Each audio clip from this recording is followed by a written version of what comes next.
नमस्कार दोस्तों, मैं हूं नीरज राय और स्वागत है आपका फार्मा हर्ट्स में। दोस्तों आज की वीडियो में हम बात करने वाले हैं यूरिनरी ट्रैक इन्फेक्शन की। दोस्तों इस वीडियो में हम लोग देखेंगे इसके ट्रीटमेंट के बारे में कि कौन कौन सी मेडिसिन देते हैं। सबसे पहले अगर हम बात करें यूटीआई होता क्या है, यूरिनरी ट्रैक इन्फेक्शन होता क्या है, तो दोस्तों यूरिनरी ट्रैक इन्फेक्शन या यूटीआई हमारे यूरिनरी सिस्टम का इन्फेक्शन होता है जिसमें आपकी किडनी, यूरेटर, यूरिनरी ब्लैडर या फिर यूरेथ्रा अफेक्ट हो सकता है। मतलब ये सारी चीज़ें खास करके अगर देखा जाए तो जो यूरिनरी सिस्टम का लोअर पार्ट है, कहने का मतलब आपके पूरे एक्सक्रीटरी सिस्टम, उत्सर्जी जो तंत्र है उसका जो लास्ट वाला भाग है जिसको हम आता है, एक ब्लैडर आता है मतलब मूत्राशय और मूत्र मार्ग मतलब ये जो इसको बोलते हैं यूरेथ्रा। तो ये ज़्यादातर अफेक्ट होता है क्योंकि ये इन्वायरमेंट के पकड़ में आता है एक तरह से, तो जिससे इसमें इन्फेक्शन जल्दी होता है। दोस्तों अगर देखा जाए तो फीमेल्स की जो यूरेथ्रा होती है वो छोटी होती है, जिसकी वजह से इसमें मतलब फीमेल में ज़्यादातर देखा जाता है कि यूरिनरी ट्रैक इन्फेक्शन ज़्यादा होता है, मेल में उतना नहीं होता जितना फीमेल में होता है, तो फीमेल्स में कॉमन है। दोस्तों इस तरह से भी कह सकते हो कि यूटीआई एक प्रकार का एक्सक्रीटरी सिस्टम का इन्फेक्शन है। तो ये तो था यूटीआई होता क्या है, तो हमने आपको बता दिया यूरिनरी ट्रैक का इन्फेक्शन है। ठीक है, नेक्स्ट स्लाइड में हम लोग बात कर लेते हैं इसके काजेज़ की कि क्या कारण हो सकते हैं। तो यहाँ पे सबसे पहला जो कारण है वो होता है डिहाइड्रेशन। अगर हम लोगों का बॉडी के अंदर पानी की कमी हो गई है और हमें, या दूसरा कारण ये हो सकता है कि आप सही से पानी नहीं पी रहे हो, उस टाइम पे डिहाइड्रेशन हो सकता है और फिर किडनी को ज़्यादा हैवी लोड पड़ सकता है। हैवी का मतलब एक्चुअली ये इसमें जो है अगर पानी कम हो जाएगा तो किडनी से संबंधित बहुत सारी डिजीज़ हो सकती हैं, तो ये हो सकता है यूटीआई का कारण। दूसरा हमारी अनहाइजेनिक जो कंडीशन होती है, मतलब हम लोग सही से हमारा खान पान नहीं होता, वो दो कारण हो सकता है। तो ये दो मेन कारण होते हैं जो कि यूटीआई से संबंधित हैं, मतलब जो यूरिनरी ट्रैक में इन्फेक्शन उत्पन्न कर सकते हैं। दोस्तों ज़्यादातर मैंने बताया कि जो लोअर यूरिनरी ट्रैक होता है जिसमें ब्लैडर आता है, जिसको हम सिस्टाइटिस बोलते हैं, ये बीमारी बाद में बढ़ करके जो है वो यूरिनरी ट्रैक इन्फेक्शन का बड़ा रूप ले सकती है। इसी तरह से जो यूरेथ्रा का इन्फेक्शन है, जिसे यूरेथ्राइटिस बोलते हैं, ये इन्फेक्शन भी बाद में यूटीआई का बड़ा रूप ले लेता है। एक्चुअली ये जो इन्फेक्शंस हैं ये यूटीआई के ही फॉर्म्स हैं, पर ये आगे बढ़कर और भी गंभीर रूप ले सकते हैं। तो एक्चुअली जो मेन काज था वो डिहाइड्रेशन और आपका गलत खान पान हो सकता है। बढ़ते नेक्स्ट स्लाइड की तरफ, यहाँ पे हम लोग देख लेते हैं कि यूटीआई के सिम्टम्स क्या होते हैं।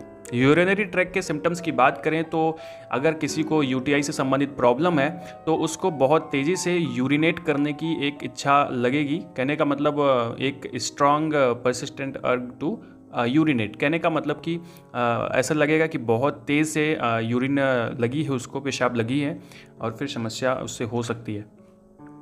दोस्तों बर्निंग सेंसेशन भी अनुभव होती है यूरिनेट करते समय, मतलब पेशाब करते समय आपको जलन का अनुभव, दर्द का अनुभव हो सकता है, पेट में भी दर्द का अनुभव हो सकता है।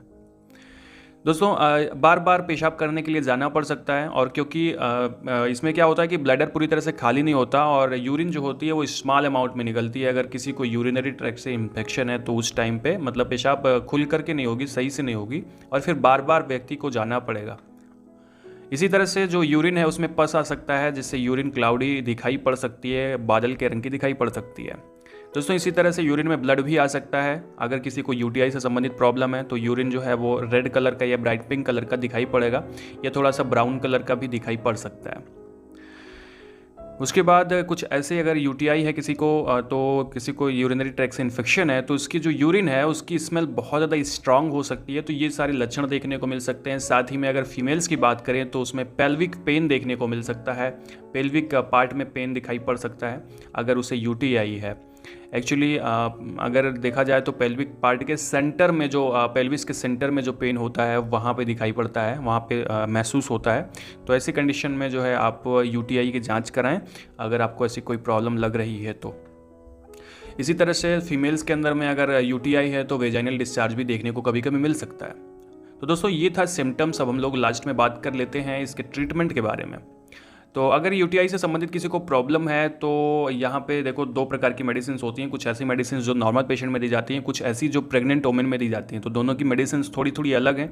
तो चलिए देख लेते हैं ऐसे में कौन सी मेडिसिन पेशेंट को दी जाती है अगर यूरिनरी ट्रैक से इन्फेक्शन होता है तो इसके लिए हम लोग एंटीबायोटिक्स देते हैं और कुछ सिरप देते हैं। ये दो मेडिसिन होती हैं जो कि दी जाती हैं।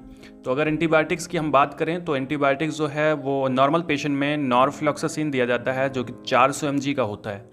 तो अगर किसी को इससे संबंधित प्रॉब्लम है तो वो नॉरफ्लॉक्सासिन ले सकता है, और 400 mg की टेबलेट। और लेना कैसे, उसको बीडी लेना है, मतलब सुबह शाम लेना है। 7 से लेकर के 14 दिन तक हम लोग इस मेडिसिन को देते हैं। इसी के साथ में, इस मेडिसिन के साथ में एक सिरप भी दिया जाता है जो कि होता है die sodium hydrogen citrate syrup. आप ध्यान से देखें तो ये सिरप है, कोई भी ब्रांड ले सकते हैं आप, ब्रांड की कोई प्रॉब्लम नहीं है, आप कुछ भी ले सकते हैं। तो die sodium hydrogen citrate syrup जो होता है ये किडनी के लिए होता है एक्चुअली। और इसको लेना कैसे होता है, तो आधे गिलास पानी में 2 चम्मच आपको ये घोल करके लेना होता है, डाइल्यूट करके लेना होता है। अगर ऐसा नहीं करते हैं तो ये मतलब प्रॉब्लम कर सकता है आपको, क्योंकि ये बहुत ज़्यादा गाढ़ा होता है, ठीक है, तो ये समस्या कर सकता है। तो इसलिए इसको हमेशा से घोल के लें, नहीं तो ये आपको प्रॉब्लम हो सकती है इसको लेने से।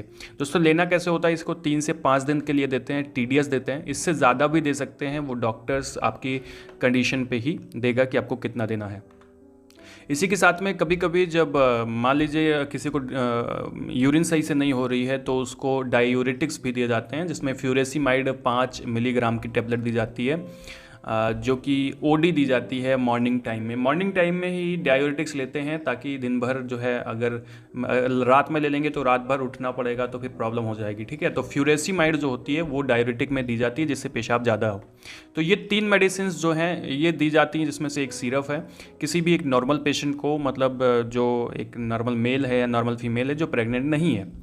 तो अभी हम बात करें अगर प्रेगनेंसी में, उससे पहले एक चीज़ और आपको बता दें कि मैंने बताया कि कभी कभी UTI में पेट में बहुत ज़्यादा दर्द होता है, तो ऐसी कंडीशन में डाईसाइक्लोमीन मेडिसिन जो होती है वो दी जाती है पेशेंट को। डाईसाइक्लोमीन इसलिए ताकि जो है पेट में जो दर्द है वो सही हो जाए, जब दर्द हो तभी दिया जाता है, नहीं तो नहीं दिया जाता।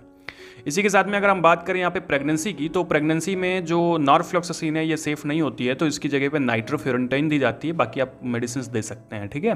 तो नाइट्रोफुरेंटाइन एंटीबायोटिक दी जाती है नॉरफ्लॉक्सासिन की जगह में। और खाना इसको कैसा होता है, तो BD खा सकते हैं, या सीवियर कंडीशन है तो इसको TDS ले सकते हैं, मतलब दिन में 2 बार या दिन में 3 बार डॉक्टर आपको दे सकता है। लेकिन अगर आप प्रेग्नेंट हैं तो आप डॉक्टर से संपर्क करें और डॉक्टर से मिल करके ही परामर्श लें, वो ज़्यादा आपके लिए सही है। अपने मन से दवा ना लें, वैसे भी आप कोई भी मेडिसिन अपने मन से ना लें क्योंकि आपको समस्या हो सकती है। तो दोस्तों ये था आज का वीडियो जिसमें हमने बात करी UTI के बारे में और उसके ट्रीटमेंट के बारे में। वीडियो अगर आपको इन्फॉर्मेटिव लगा हो, वीडियो अच्छा लगा हो, तो चैनल को सब्सक्राइब नहीं किया तो कर दीजिएगा। मिलते हैं नेक्स्ट वीडियो में। वीडियो देखने के लिए बहुत बहुत धन्यवाद।